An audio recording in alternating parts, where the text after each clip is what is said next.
19 men sat on the throne of the northern kingdom of Israel. 19 kings, reigning for over 2 centuries. In the biblical record, not a single one is described as faithful. Every one of them earned the same verdict: failure. To see what they lost, we have to look back at the United Kingdom under Solomon. This historic temple site in Jerusalem was once the heart of a nation where 12 tribes lived in prosperity, every family secure under their own vine and fig tree. That unity shattered after Solomon's death. The 10 northern tribes broke away, and a man named Jeroboam became their first king. He inherited the throne alongside a divine promise: if he walked in God's ways, his dynasty would endure. But Jeroboam looked south and saw a problem. The temple was in Jerusalem, in the territory of his rival. He feared that if his people traveled there to worship, their loyalties would return to the house of David, and he would be executed. Jeroboam doomed the kingdom through a single political calculation. His fear of losing control overrode every other consideration. To stop his citizens from crossing the border, Jeroboam built a counterfeit religion. This map shows his strategic barrier: 2 golden calves, one in Bethel and one in Dan. He replaced the authorized priests with anyone who wanted the job and invented his own festival calendar. This setup became the permanent operating system for the nation. Every king who followed was measured against the sins of Jeroboam. For 200 years, they never once departed from this template.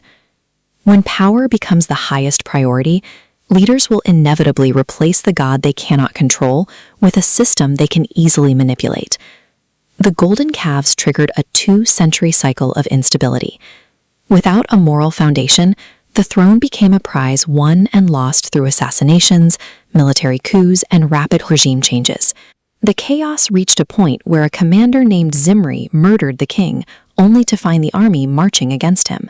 His reign lasted only 7 days before he locked himself in his palace and burned his own citadel down around himself. These excavated stone foundations belonged to Samaria, the capital built by King Omri. Outside the Bible, Omri was a giant. His empire was so powerful, the Assyrians called Israel the House of Omri for a century after his death. But the biblical writers dismissed his political success as a failure.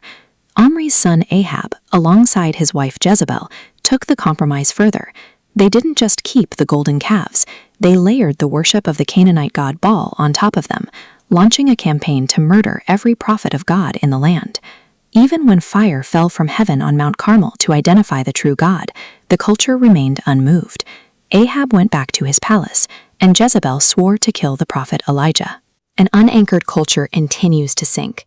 What begins as a political compromise to maintain power eventually matures into state-sponsored evil. Decades later, a commander named Jehu violently purged the worship of Baal. He tore down the idols and the temples, yet he stopped short. He refused to remove Jeroboam's golden calves.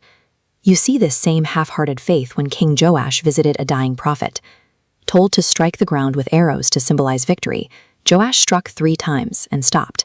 He settled for a fraction of the victory God was offering him. This hesitation reveals the price of compromise.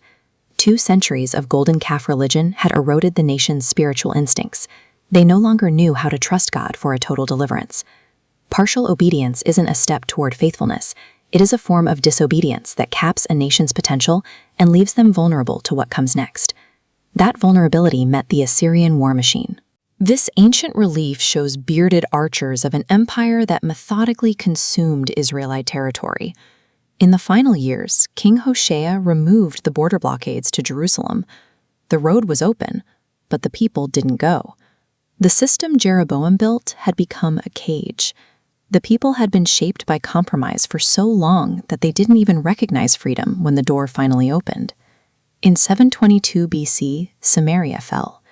The 10 northern tribes were exiled into the far corners of the Assyrian Empire, scattered and forgotten. A system built purely for control leaves people defenseless and paralyzed when actual judgment arrives.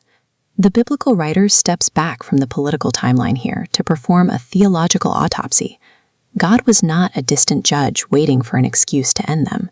He spent 200 years sending prophets to bring them back. Through the prophet Hosea, we hear God's internal reaction. He speaks not as a king demanding tribute, but as a parent teaching a child. God says his heart recoils. In Hebrew, that word for compassion is rooted in the word for womb. It describes a fierce, primal love that refuses to let go of a child, even when that child walks away. The tragedy of the Northern Kingdom was not just breaking a code of laws, but rejecting a relentless, pursuing love. In Hebrew, the word for king is melech. A king was supposed to be a messenger and a representative, reflecting God's character to the people. 19 kings failed to do it. A moment of wonder. Centuries later, a different king arrived. This photograph shows the shores of Galilee, the very region the Assyrians emptied into exile. It was here that Jesus began his ministry. Where 19 kings grasped for power, Jesus let it go. Where they built thrones for protection, he chose a cross. You cannot cage God in a golden calf to serve your needs, but if you surrender your need for control, he is the king who will carry you home.